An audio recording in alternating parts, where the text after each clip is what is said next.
Okay, guys, this is week two after the ICMA treat. Really, I had you see some aggression from my angelfish here, especially my big one. And what's causing that is up here in the top, they have spawned and laid eggs, and you can see the female up there that is sort of taking care of them at the top. And if you let me zoom in. You can see them right there on top of that leaf, and that's all that's left of them.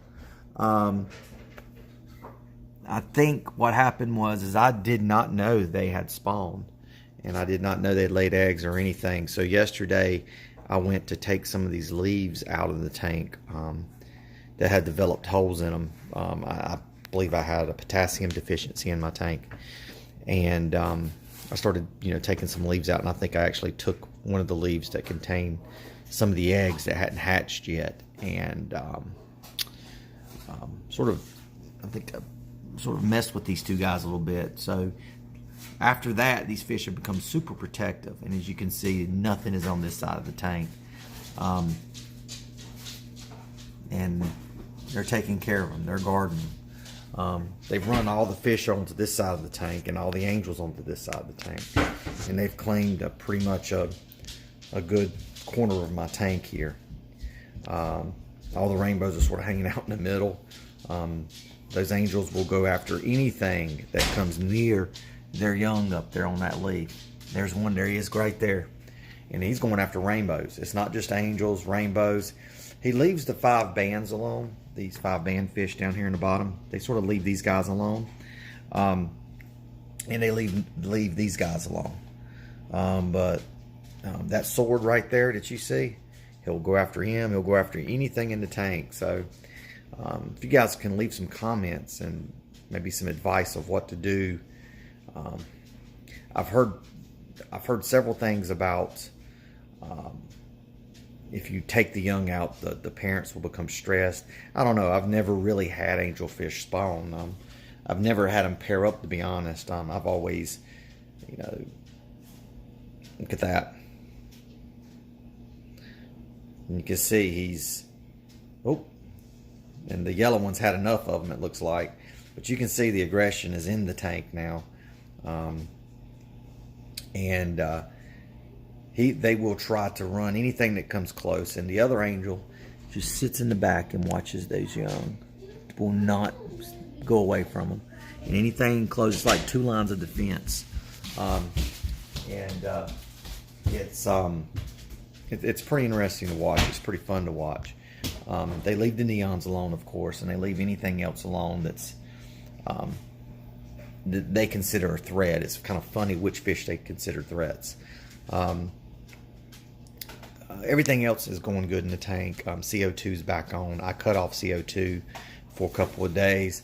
Temperature is 79 degrees on that thermometer and 80 right here. And I've got one of these thermometers on over here, which I don't think is very accurate, because I took this tank to 80. I think it's almost 5 degrees off for some reason. But I took it up to 86 degrees for IC, and I used IC Attack Plus or Britick Plus, and guys, that did the trick. It in 3 or 4 days, IC was gone. There's no IC on any of my fish with the temperature, and that it pretty much nailed it. And I fought it for about a week and a half, and then right after, a week or two of fighting it, the angelfish laid eggs during the middle of the IC attack. So I thought that was kind of interesting. And I don't know if it was the temperature change that I did last week that caused it, but these fish they're still doing well. I lost a few fish, weaker fish, during the IC. But other than that, guys, everything's going good in this tank. This is a dirt method tank. I'm going to do some reviews on the AI Primes, which are these lights up here, which I absolutely love. I'm thinking about this summer getting a different tank and actually coming out of this 75, which I think is, for a planted tank, is is a really good footprint and a really good height. But I really would like to do something a little bit more challenging. I want to get something where I can grow plants a little bit taller. So I'm really thinking about a 120, and if I can do a 120, and I'm thinking about a 48-inch wide 120, 48 by 24 by 24, I believe, and which, you know, would be this almost the same footprint. It'd be 6 inches. It would come out 6 inches on this floor, but you know, I'm thinking about doing that and then having a sump in the bottom. But it will be a planted tank. I will definitely use the dirt method for a tank of that size. You know, I might need to upgrade a few things, like the heater and things like that. But other than that, the lights, I might pick up a third AI Prime, or I think I might be able to just survive with these and run something else maybe on the back, the very back of the tank. I don't know. These AI Primes might not do it. If that's the case, I might go 90 gallon instead of 20. But, you know, moving from a 75 to a 90, I don't know if it's worth it. If I'm going to do anything, I would want probably to do a 120. You know, if I go 120, guys, I got to find a tank that doesn't have this in it, so I can pick up one more AI Prime and run 3 up there. But this right here, I'd have to light right here if I wanted to run, I think, 120. Because these lights I'll have to get these as high as I can. But they say they're supposed to go 24, so, you know, oh well. But anyway, just wanted to share the angelfish, some of my thoughts today. And I've got to do something because, as you can see, they've pretty much got this whole side of the tank to themselves. And they've really sort of clustered all the other fish over here. And they are super aggressive. And you'll see, and they're really not being all that aggressive right now compared to what they are if I walk off from this tank. With me here, the other angels are sort of they're just sort of hanging out. The other one's sort of hanging out, but when I'm gone, that other one will pop out.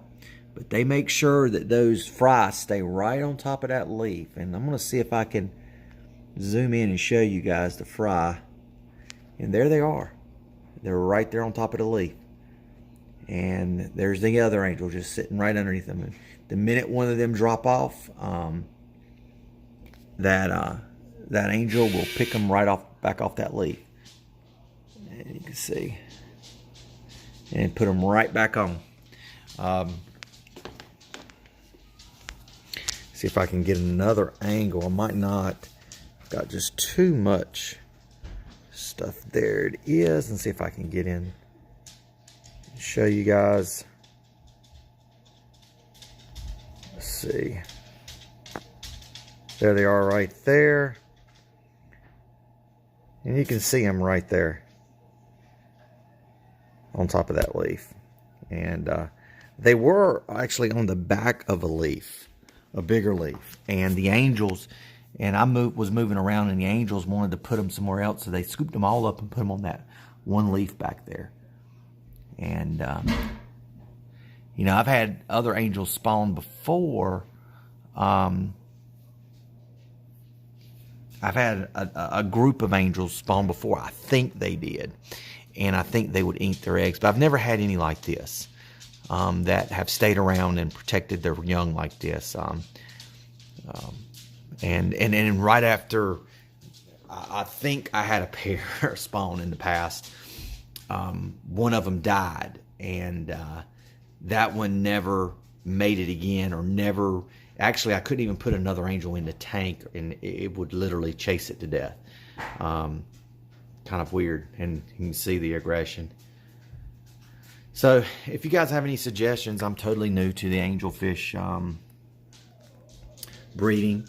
I really kind of didn't want it to happen, but I'm kind of new to it. So, if you guys know any suggestions or anything, just let me know. shoot me a message or anything that you suggest. I thought about maybe putting something on the back of the tank to put the fry in, or just, I don't know, do something with them. But anyway, talk to you guys later. Let me know what you think, and any suggestions you have for this tank, let me know. Thanks. Bye.